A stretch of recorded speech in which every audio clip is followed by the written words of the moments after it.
Bonjour à tous, je m'appelle Bruno Costa, je suis responsable agronome pour le développement de la goutte à goutte en pommes de terre chez Netafim France. Et aujourd'hui, on parlera de la micro-irrigation de la pomme de terre. Si vous avez des questions, s'il vous plaît, posez-les dans le chat.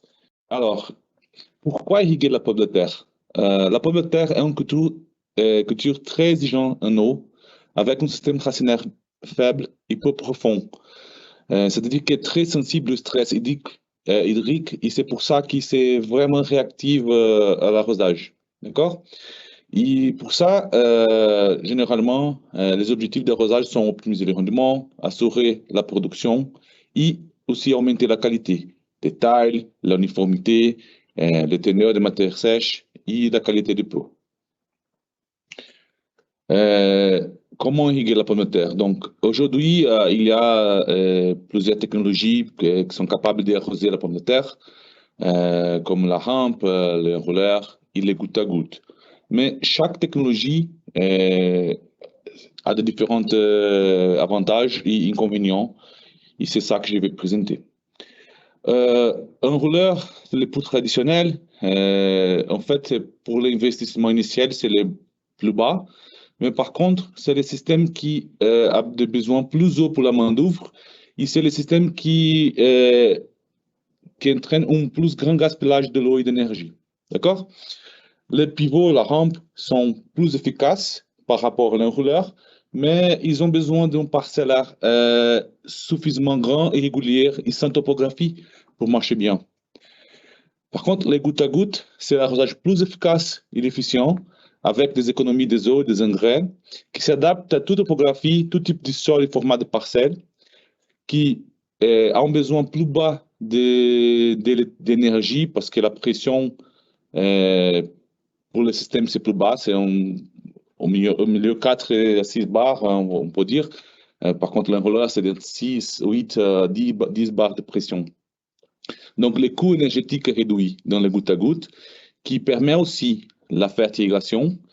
Et pour le fonctionnement du système, il n'a pas besoin de main-d'œuvre. Donc, après la pause et avant la dépose, le système est toujours prêt à arroser. D'accord? Par contre, l'investissement initial est plus élevé dès le début. Un point qui est très important à dire, c'est que quand on passe d'un voleur vers les gouteurs dans cette slide, on améliore l'efficacité d'utilisation des ressources parce qu'on a moins de perte d'eau par vent, par évaporation, par rétention dans les feuilles, par ruissellement, la percolation, et aussi parce qu'avec les gouttes à gouttes, on ne va pas arroser toute la surface, on va arroser jusqu'où on se trouve les racines des plants. Donc, c'est comme le nom localisé. Donc, les gouttes à gouttes est la solution plus durable pour la culture des pommes de terre parce que c'est la plus efficace et efficiente, comme j'ai déjà dit. C'est là qui permet la réduction de la consommation d'énergie, moins d'émissions de carbone et aussi la diminution de la lixiviation des engrais. Permet la fertilisation, s'adapte à toute topographie, type de sol et format de parcelles et permet une augmentation des rendements. Donc, c'est le plus de rendement pour votre eau et votre terre. On a aussi autre avantage de goutte à goutte, c'est que comme on a des petits apports d'eau plus près des racines, la culture est toujours sans stress hydrique. Donc, ça permet un meilleur développement végétatif et un meilleur développement des tubercules aussi. Donc, la culture est en confort hydrique permanent. Les feuilles restent sèches, donc on a moins de maladies, on a moins de problèmes de maladies fongiques. Et aussi, on a moins de mauvaises herbes parce que comme on n'arrose pas les entre-lignes de la culture, ça va être sèche et ça va réduire un peu la pression de la mauvaise herbe. Et on a moins de pertes d'évaporation et seulement de percolation, comme j'ai déjà dit. Donc, ça c'est un petit comprendu des avantages de goutte à goutte par rapport aux autres technologies et pourquoi ça c'est une culture stratégique par nous chez Netafim. Alors, quelles sont les solutions Netafim pour l'arrosage de pommes de terre? Donc, aujourd'hui, on a deux types de configurations pour l'arrosage de pommes de terre. ce soit les gouttes à gouttes une ligne par bout ou une ligne entre bouts. D'accord? Voilà. On commence pour une ligne de goutte à goutte par bout, par angle, qui c'est la technologie où les lots et nutriments sont appliqués directement sur les tubercules. Avec ça, on a une amélioration significative de l'uniformité et de la qualité. Donc, tous les bouts est bien mouillé, est bien irrigué, et l'arrosage est fait sur les tubercules. C'est convient pour tous les marchés, donc on peut produire les pommes de terre frais, le chair ferme, l'industrie, les plants, n'importe pas le type de pommes de terre. Et est idéal pour les sols plus légers parce qu'on a moins de capillarité, donc c'est meilleur d'arroser sur les tubercules. Avec ce type de configuration, la qualité d'irrigation est optimale. Ça permet aussi la germination et l'application des produits sanitaires si vous avez besoin. S'adapte, comme j'ai déjà dit, à tout type de sol. Donc, même si vous avez des sols très sableux et très filtrants, n'importe pas. Et avec ça, on a le meilleur contrôle de la qualité de la pomme de terre parce que ça permet de bien mouiller les bouts et contrôler l'humidité qu'on a sur le tubercule. Par contre, cette configuration a besoin d'une fenêtre de pose et enlèvement plus restreint parce qu'il faut faire la pose jusqu'après la plantation et il faut faire la dépose jusqu'avant la récolte. Et pour ça, on a une augmentation des besoins de main-d'œuvre pour la pose et dépose et des machines spécifiques. Ça, c'est un détail de la configuration, comme ça se passe. Donc, généralement, les gouttes à gouttes est enterré entre 2 et 3 cm pour protéger du vent et des animaux. Et généralement, c'est ça que je trouve dans le champ. C'est des photos pour voir comment ça se passe. Donc, on peut bien voir que l'arrosage est bien localisé sur les bouts. Pour la pose, on a des machines qui font la pose entre 4 et 6 rangs parfois. Donc, généralement, ça prend 2 personnes de travail, 1 heure par hectare, plus de raccordement pour faire la pose. Et à peu près la même chose pour la dépose. Et comme je l'ai dit, la planète de travail, idéalement, jusqu'une semaine après la semise et n'est pas plus de 2 jours avant la récolte pour faire la dépose. Une petite vidéo pour montrer cette opération. Donc ici, c'est une machine de 6 rangs.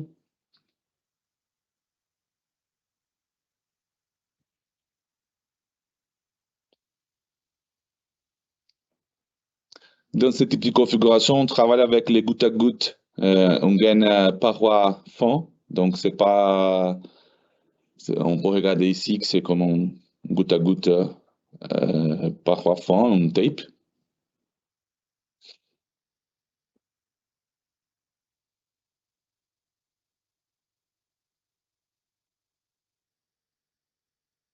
Et pour la dépose, ça se passe comme ça. Donc, dans ce type de système, généralement, les gaines sont recyclables. Donc, c'est-à-dire qu'au fond de la saison, il faut récupérer, il faut enlever la gaine et envoyer à recyclage. Aujourd'hui, nous avons un partenariat avec Adivalor pour la récupération de cette gaine. Donc, ça marche très bien. Plus de 90% de la gaine en France sont déjà recyclables. Et nous avons la possibilité d'utiliser la même gaine pour produire les produits de nouveau. Donc, on a des produits régènes aujourd'hui qui nous permettent d'avoir l'économie circulaire de ces produits.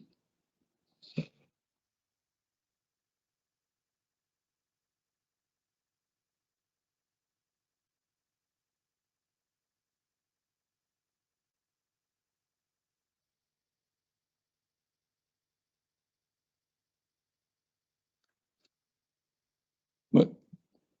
Comme je dis, donc, les produits qui sont utilisés dans ce type de configuration sont les gouttes à gouttes intégrées parois fines, comme les Streamline X pour les parcelles qui sont plats, qui n'ont pas besoin d'avoir les longueurs de lignes plus grandes, ou les gouttes à gouttes autorégulants parois fines comme le DripNet qui on utilise pour les parcelles avec la topographie, ou quand on a besoin d'une longueur de ligne plus de 300 mètres, par exemple.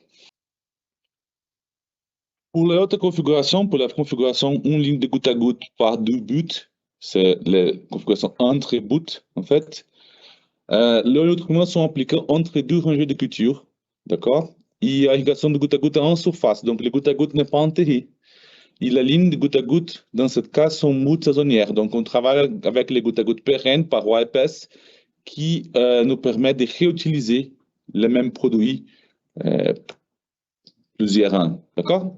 C'est convient pour toute la topographie, parce qu'on utilise les gouttes à goutte autorégulants aussi. Et idéalement, on travaille avec ce type de solution pour les types de sols plus lourds, parce qu'on dépend beaucoup de la capillarité du sol pour ramener d'eau par plus haut du bout. Donc, la fenêtre est plus importante d'installation et élèvement. Donc, on peut faire la pause de goutte à goutte 3 semaines, même un mois après la semise, et on peut retirer les gouttes à gouttes jusqu'à un mois, 3 semaines avant la récolte. Donc, c'est plus facile, la mécanisation est plus simple dans ce type de solution. D'accord?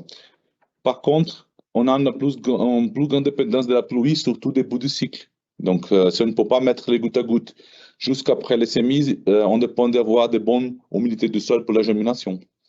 Et l'efficacité d'application des nutriments via fertigation peut être réduite. D'accord? On ne recommande pas ce type de solution pour les sols plus légers. Mais si on a des sols vraiment limoneux ou argileux, ça marche très, très bien. Donc ici, on peut regarder un peu les images, comment ça se passe. On a aussi une amélioration de ce type de système qui s'appelle le phobillon, qui nous permet d'améliorer. Il a tout le même avantage du système entre bouts, mais avec une amélioration de la qualité de l'arrosage, parce que on va mettre les gouttes à gouttes au même hauteur que les tubermères. Et avec ça, on a une amélioration de la distribution, de la répartition de l'eau et des engrais. Et ce type de système est bien utilisé pour les marchés des pommes de terre plants, par exemple, parce qu'avec ça, on a un système plus uniforme qui nous permet d'augmenter beaucoup la qualité de la pomme de terre aussi. Par contre, ce système, vous avez besoin de justement pour la formation de pions et aussi il faut faire attention pour la récolte parce que comme on a beaucoup plus de sol qui passe dans la rangeuse, il faut peut-être aller un peu moins vite. Ça, c'est là comme ça se passe pour voir le type de bilan qu'on parle. Ça, c'est les photos pour voir les faux bions utilisés. Et comme je dis, dans ce type de système, on travaille toujours avec les gouttes à gouttes parois épaisses. Et aujourd'hui, en TAFIM, nous avons deux types de modèles. Le Uniram, c'est les gouttes à gouttes avec une résistance à colmatage plus élevée. Si vous avez des types de qualités d'eau mauvaises, donc on peut utiliser ce type de solution. Et par 80% des systèmes que nous avons aujourd'hui, on utilise le drip NetPC entre 0,6 et 1 litre par air avec l'écartement entre 0,4 et 0,75 cm entre égouteurs. Pour la pose, pour la mise en place de ce type de système, on travaille avec des machines de 2 ou 3 rangs qui, la vitesse de pose, c'est à peu près entre 1 et 12 hectares par air, plus les raccordements. Et comme je dis, entre 2 et 4 semaines après la germination, en fonction de la disponibilité d'eau, du sol, c'est la fenêtre de travail pour la pose. Pour l'enlèvement, c'est un peu entre 1 et 2 hectares, à peu près la même chose, entre 3 et 4 semaines de la fin de la récolte. Ça dépend aussi de la pluie pour savoir l'humidité du sol qu'on a pendant la récolte. Donc ici, les vidéos pour la pause.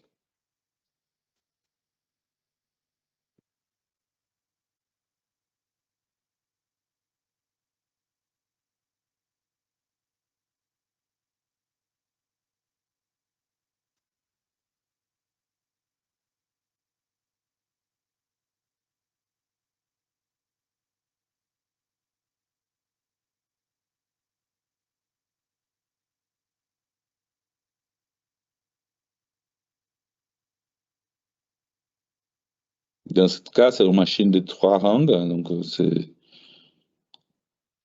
la pause. Dans ce système, on travaille avec cette tourelle métallique qui nous permet d'avoir plus de mètres d'égoutteur par tourée. Et pour la dépose, généralement, on travaille avec ce type de machine qui récupère une ligne parfois, mais aujourd'hui, il y a déjà des machines qui récupèrent jusqu'à 3 lignes parfois.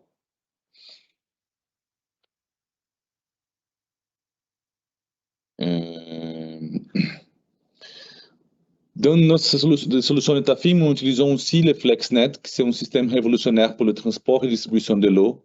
C'est un tuyau flexible qui nous permet d'entrer dans la parcelle si vous avez besoin. Donc, si le système est à basse pression, on peut entrer avec des machines dans la parcelle, faire la pulvérisation, faire tout le travail. Et ça va aider aussi pour le raccordement et pour la pose du système pour être plus vite. Donc, c'est un système.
Alors, ça, c'est l'exemple du système de FlexNet dans la culture de pommes de terre en France.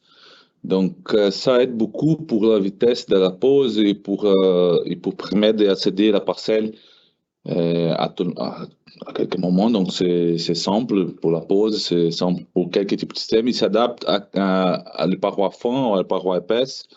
Il faut juste trouver les bons raccords pour chaque type de gaine que vous avez.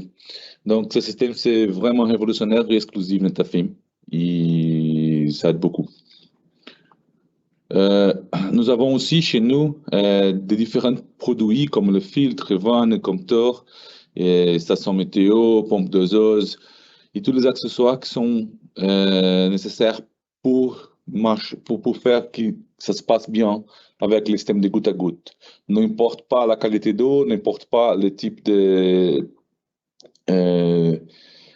problème que vous avez avec la parcelle.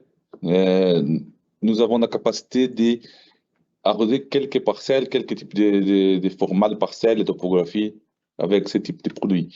Donc, si vous avez besoin d'un projet Netafim, nous pouvons faire un projet adapté à chaque situation et trouver la maximale efficacité de l'utilisation d'eau.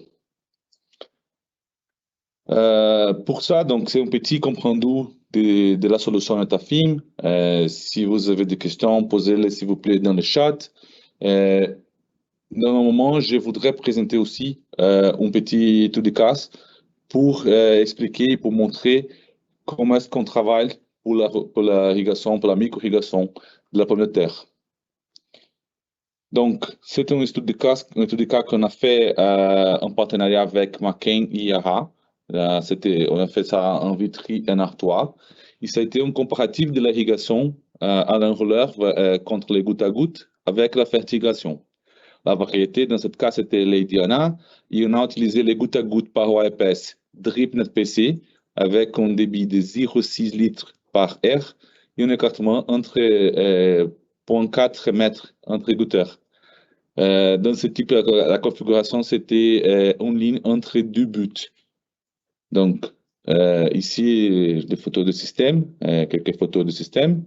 Donc, avec le système de filtration à disque, le système de fertilisation avec une pompe doseuse, et comme je dis, en ligne entre bouts. Et nous avons utilisé aussi, pour la gestion de l'irrigation, nous avons des stations météo sur la parcelle et aussi les sondes capacitives qui nous permettent de regarder l'humidité du sol jusqu'à 80 cm de profondeur, mais en 6 profondeurs différentes pour bien gérer l'humidité du sol.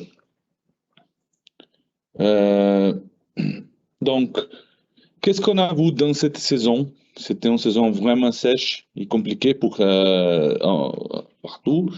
Mais qu'est-ce qu'on a vu? Petit récapitulatif, voici un récapitulatif de la fréquence et de l'intensité d'arrosage dans les deux parcelles. Donc, nous voyons que dans la parcelle d'irrigation ou goutte à goutte, nous irriguons 34 fois. D'accord? Ici, je vais vous montrer avec le pointeur. Pardon. Donc, nous avons irrigué 34 fois avec les gouttes à gouttes, avec une intensité plus basse. C'est-à-dire qu'on a arrosé 193 mm pendant la saison. Et avec l'enrouleur, c'était 10 fois d'arrosage, mais par contre, on a arrosé 1237 mm. Donc, on a arrosé jusqu'à 20% moins avec les gouttes à gouttes dans ce travail. Par contre, on a arrosé moins, mais qu'est-ce qu'on a vu avec les données de la sonde capacitive? Donc, dans ce graphique, nous voyons un résumé de lecture d'humidité du sol à 6 profondeurs différentes, surtout pendant la phase de croissance des tubercules, qui s'est passé entre juillet et août ici. On regarde que les gouttes à gouttes étaient toujours moins stressées. Le sol est très plus humide, on va dire. Et avec les enrouleurs, qu'est-ce qui a passé? Même avec plus d'eau, on a vu qu'on a l'humidité du sol a descendu, a baissé beaucoup jusqu'à mi-juillet et a jamais monté encore une fois. Donc, ça montre que l'efficacité de goutte à goutte, même avec moins d'eau, ça nous permet d'avoir plus d'humidité du sol et la culture va être moins stressée. Donc, si on convertit l'humidité en volume de l'eau stockée dans le sol, on constate que dans la parcelle sous irrigation goutte à goutte, même avec 19% moins d'eau, la culture n'a jamais subi le stress hydrique. On regarde ici, ça c'est la capacité aux chambres du sol, et on regarde que la quantité d'eau qu'on a dans le sol était toujours près de la capacité aux chambres. Par contre, dans le roulage, on regarde que après ces points ici, la culture a été stressée et c'est à partir de ces points que le rendement commence à baisser. Regarde on voit ici que pendant la récolte, la culture est toujours très moins stressée et la partie végétative et les tubercules sont plus développés dans les gouttes à gouttes par rapport à l'enrouleur. On regarde que c'était en 21 juin et la culture est bien fermée ici, les plus hauts, comme 15 ou 20 cm plus haut, et les tubercules sont beaucoup plus développés. dans cette type, même variété, même date de plantation, tout la même chose. Et comme résultat, qu'est-ce qu'on a vu? On a vu un rendement 23% plus haut. Donc, les goutte à goutte, on a récolté 58 tonnes par hectare contre 47 tonnes par hectare dans le roller, avec un consommation d'eau, comme j'ai déjà dit, 19% moins d'eau, on peut calculer l'efficacité, l'efficience d'eau. On va dire qu'il est 52% plus efficace. C'est-à-dire qu'on utilise 52% moins d'eau pour produire chaque kilo de pommes de terre. Donc, si on peut regarder aussi qu'il a vraiment une grosse différence de taille et de l'uniformité des tubercules ici. Ici, la différence visible dans la taille et l'uniformité des tubercules. Un autre résultat vraiment impressionnant que nous avons dans cette parcelle, c'était l'efficacité de l'azote. Donc, même avec moins d'azote, on a utilisé 175 unités d'azote par hectare dans la parcelle de micro, contre 205 unités par hectare dans un rouleur. Et même avec ça, on a produit plus. Donc, c'est-à-dire qu'on a 50% plus élevé l'efficacité d'azote dans les gouttes à gouttes. Donc, ça prend 0,33 tonnes de production par unité d'azote. Donc, c'est vraiment impressionnant aussi la réduction du besoin de nutriments. Enfin, nous avons effectué une analyse de retour sur investissement entre les technologies d'irrigation sur la base qui est exemple présenté. Donc, si on prend aujourd'hui les investissements et coûts d'un système comme ça, en ligne entre bouts, avec les gouttes à gouttes de RPC, avec un écartement entre lignes de 1,80 m entre goutteurs, on a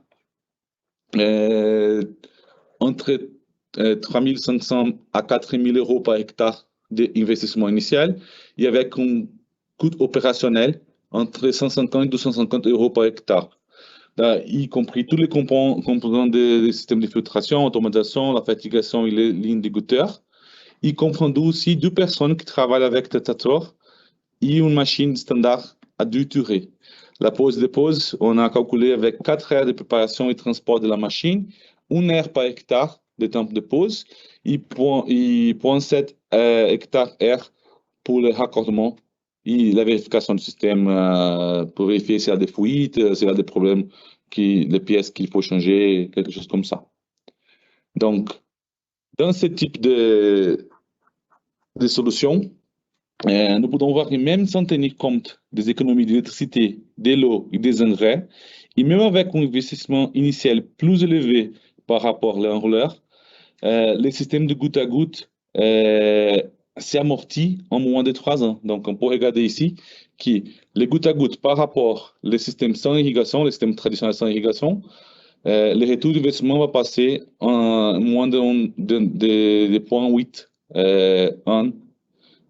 après, parce qu'il a une augmentation de rendement vraiment fort quand on irrigue. Ici, on travaille avec contre l'enrouleur. On va regarder qu'en moins de 12 ans, le système est amorti. Donc, bien sûr, il a des valeurs de pommes de terre qui changent, il a des différents types de parcelles et de frontales qu'il faut changer. Donc, je recommande de trouver une étude hydraulique pour chaque parcelle et d'adapter l'étude de retour d'investissement, de l'analyse économique pour chaque parcelle pour voir en combien de temps le système s'est amorti. Mais par contre, c'est toujours positif. C'est un système qui vraiment, on peut trouver une augmentation de rendement encore plus que 60 tonnes par hectare et on peut réduire la consommation de l'eau, des engrais et l'électricité sur ce résultat ici. Donc, ce type de système aujourd'hui est bien utilisé. La demande augmente beaucoup en France et partout. Donc, en Angleterre, en Belgique, en Hollande, partout. En fait, on a déjà plus de 10 000 hectares en Chine et Mexique avec ce type de système. Donc, est vraiment important de connaître ça et nous, chez Intafin, nous pouvons vous aider avec des informations et des recommandations de comment irriguer avec les gouttes à gouttes pour la pomme de terre. Donc, c'est ça que je voudrais partager avec vous aujourd'hui. Et comme j'ai déjà dit, si vous avez des questions, si vous avez des, des doutes, vous pouvez nous contacter dans le chat et poser les questions. 30 minutes. Bruno, on commence par l'ordre chronologique.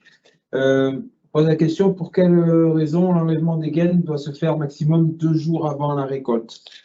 Pour le système, quand on a une ligne par bout, le système, comme je dis, le goutte à goutte est enterré. Donc, la dépose de la gaine peut-être va exposer les tubercules au soleil. Donc, on a peut-être le risque d'inverdissement des tubercules de la pomme de terre. Donc, c'est pour ça qu'on recommande de faire cet enlèvement jusqu'avant la récolte, maximum 48 heures, idéalement au même moment de la récolte. C'est ça. Bien sûr, la texture du sol et la région que vous avez pour réduire ou augmenter ces risques. Donc, ça c'est une recommandation générale. Il faut essayer pour voir qu'est-ce que est le moment idéal pour ça dans chaque cas. Question, combien de mètres contient un touret de goutte à goutte à peu près? Ça dépend beaucoup de l'écartement et du diamètre qu'on a entre de chaque produit. Mais par exemple, dans le système de goutte à goutte paroi franc, c'est la bobine a comme entre 1000 et 1500 mètres. Et dans les tourets, on a entre à peu près 5000 mètres par hectare si on considère les 20 millimètres. C'est-à-dire que chaque touret nous permet de faire la pose dans à peu près 1 hectare. Donc, avec une machine 3 tourets, par exemple, on peut faire la pose de 3 hectares avant de changer la bobine, de vider la machine et de changer le touret. Ça, c'est le grand avantage d'avoir la machine de 3 tourets. Ça va réduire l'arête pour vider la machine. Autre question, quelle est la durée de vie d'un goutteur, d'un goutte à goutte? Pour le système paroi épaisse, c'est le système réutilisable. Généralement, on travaille avec l'idée de travailler pendant 15 ans de durabilité du système. Mais par contre, on a des clients qui travaillent avec ce système déjà à plus de 20 ans. Donc, ça dépend beaucoup de la qualité d'eau que vous avez et des conditions de travail. Mais au moins 15 ans de travail, c'est ce qu'on pense comme idéal. Pour les systèmes de goutte à goutte recyclables, c'est les systèmes qui utilisent les gouttes à goutte saisonniers, donc c'est juste une saison. Bien sûr, tous les composants, les filtres, les vannes, les FlexNet, on peut réutiliser pendant plusieurs ans, mais la gaine, il faut acheter tous les ans.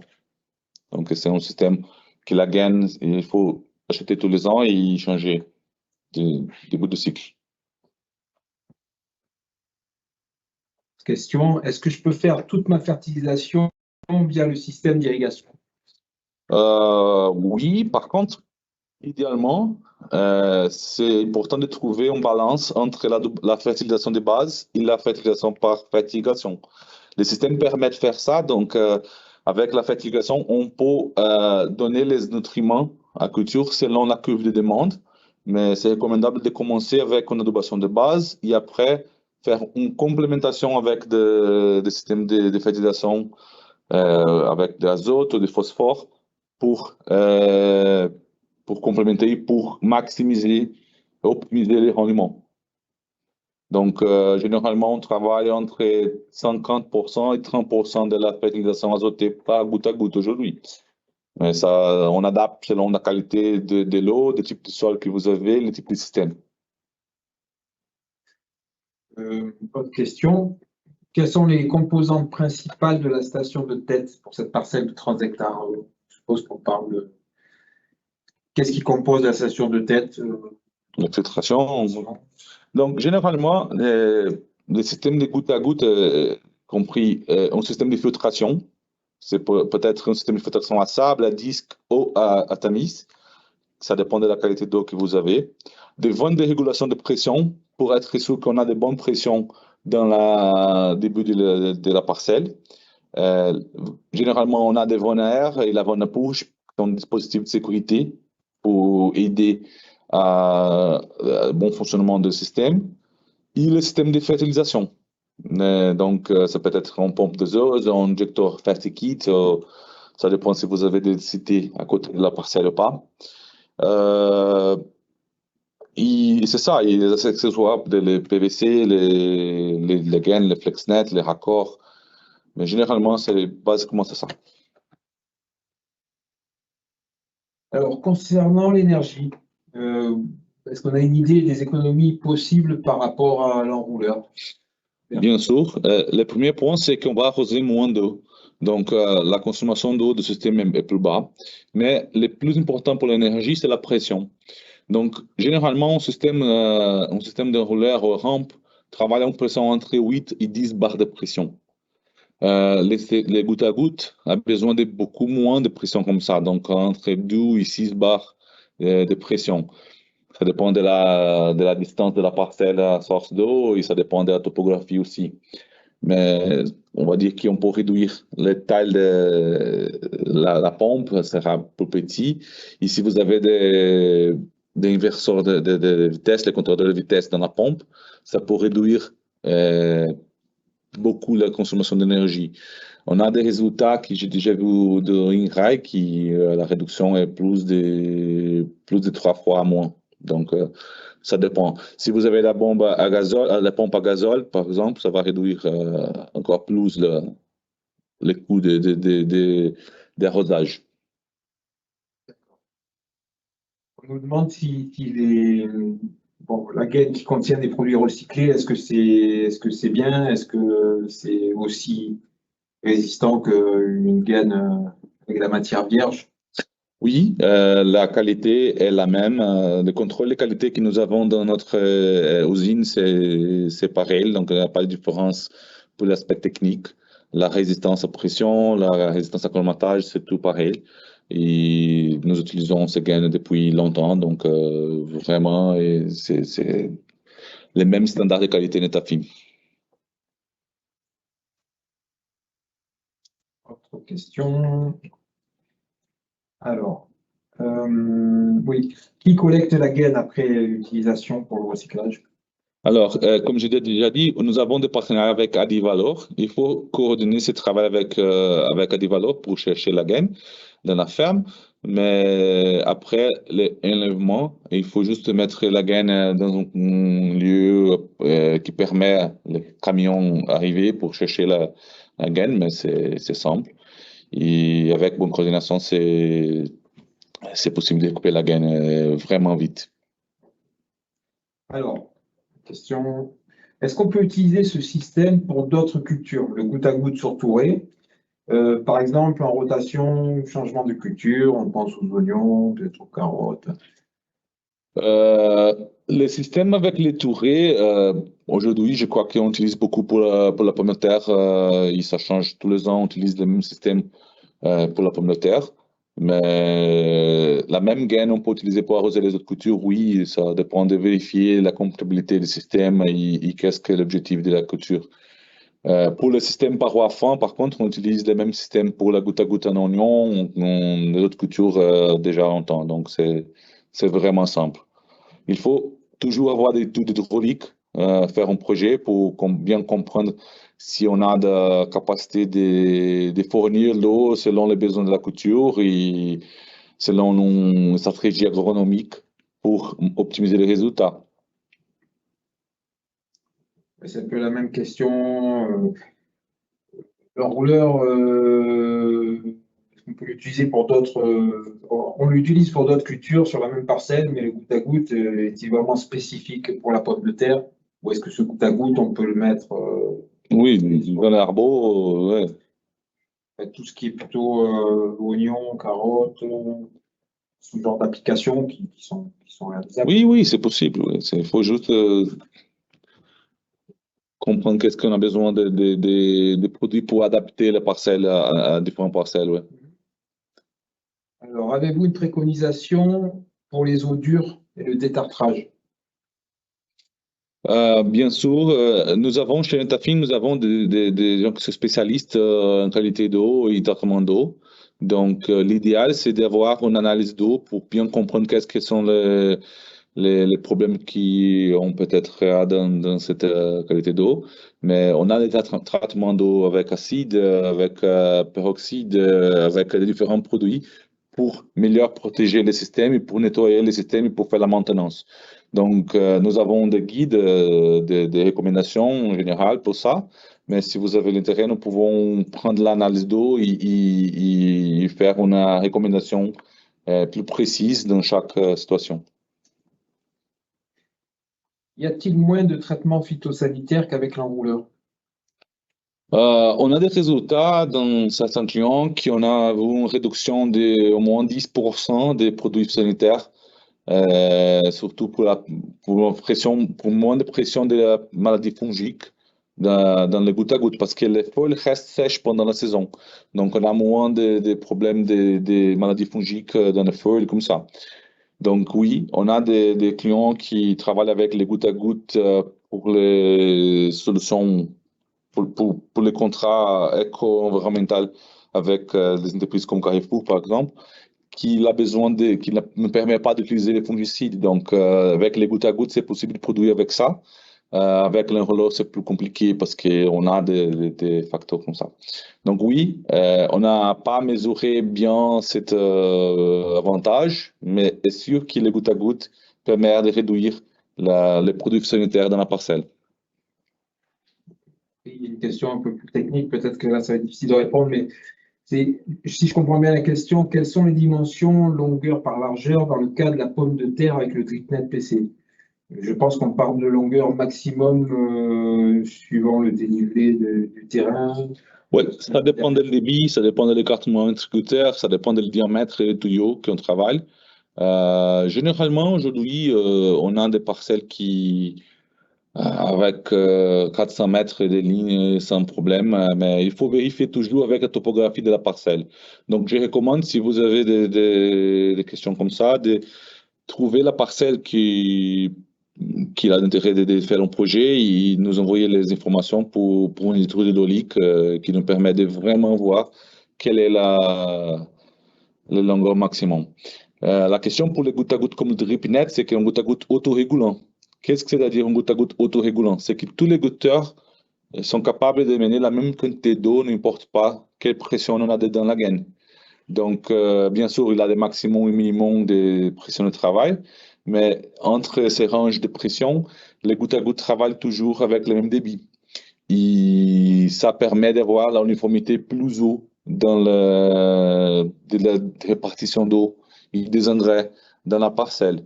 Les limites sera jusqu'à ces ranges de pression. Donc, il faut vérifier quelle pression on a disponible au début de la ligne et quelle est la longueur qu'on peut arriver jusqu'au minimum.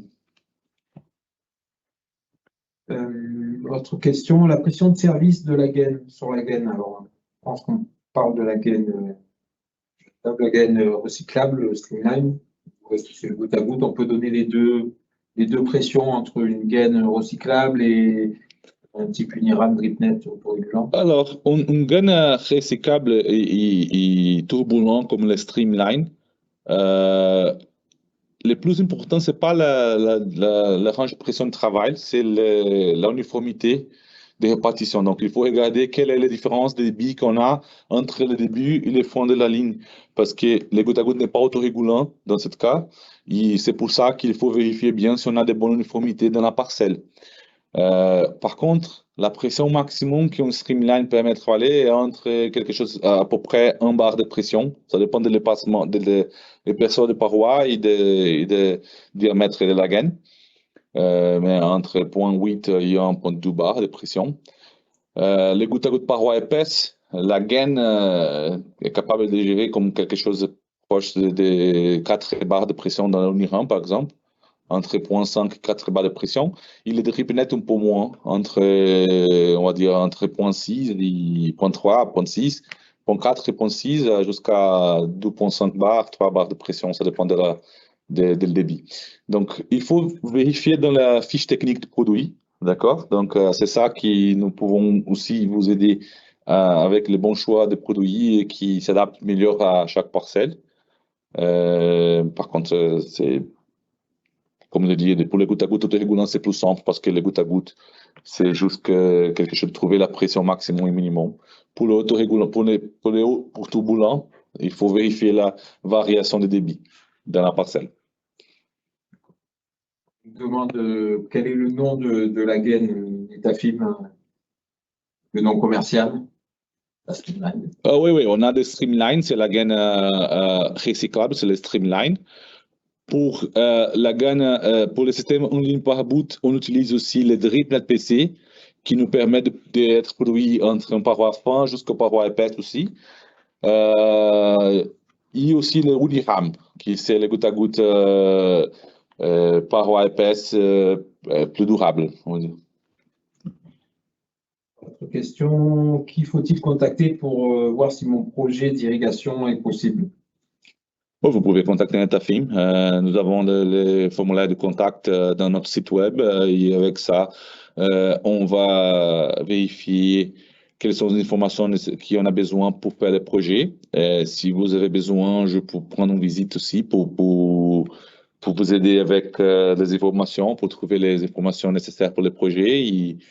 Et après, on va aussi trouver un distributeur de notre réseau pour vous aider aussi avec les autres questions. Et une dernière question. Est-ce que je peux déplacer le système d'une parcelle à une autre? Oui, le système est mobile entre une parcelle et l'autre. En fait, nous avons l'habitude de trouver les systèmes qui vous permettent d'adapter à différents types de parcelles. Ça vous permet de récupérer toute la gaine et tout le système. Pour le système paroi épaisse, surtout, on peut récupérer tout le système et réutiliser dans la parcelle. C'est généralement les gouttes à gouttes en pomme de terre, c'est nomade, donc il faut changer de parcelle tous les ans. Comme je dis, pour le système recyclable, tout le système est récupérable. Juste la gaine qu'il faut recycler et acheter de nouveau les bouts du cycle. Le reste, le filtre, les vannes, toutes les choses s'adaptent selon le débit que vous avez dans votre forage. Donc, généralement, vous avez des réseaux avec des sorties d'eau dans la ferme qui partent du même forage. Donc, on va trouver quelle taille de parcelle on peut arroser avec le débit que vous avez disponible là-bas. Si vous avez différents forages, différentes parcelles comme ça, il faut vérifier dans les premiers projets pour être prêt pour l'avenir. Quels sont les produits qu'il faut acheter pour adapter la parcelle? Mais généralement, c'est simple. Terminé pour les questions. Ok, donc je vous remercie pour le temps. Je sais que c'était un peu vite, mais en fait, si vous avez des questions, nous sommes toujours disponibles pour vous aider. Netafim, c'est l'entreprise qui a développé les gouttes à gouttes dans le monde. Donc, nous avons des gens avec beaucoup d'expérience pour vous aider avec des différentes questions. Donc, nous sommes toujours disponibles avec ça. Et si vous avez des autres questions, vous pouvez nous contacter dans notre site web.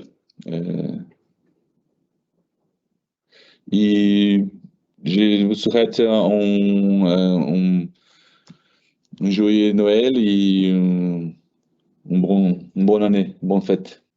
Merci.